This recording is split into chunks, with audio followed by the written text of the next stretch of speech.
A Programmable Logic Controller, or PLC, is a special computer used in industries like petroleum, steel, and automotive.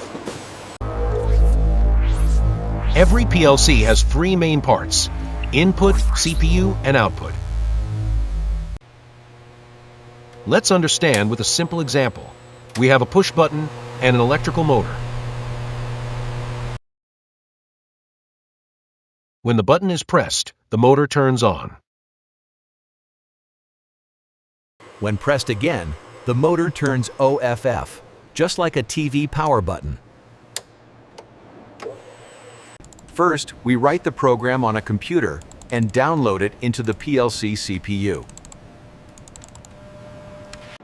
When the button is pressed, an electrical signal is sent to the PLC input. The input converts the signal into a format the CPU can understand, because the CPU cannot process raw electrical signals.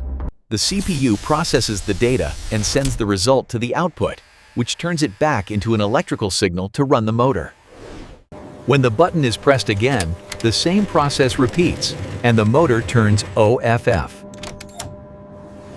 This is a brief introduction of a PLC and how it works, taking inputs, processing them in the CPU, and controlling outputs automatically.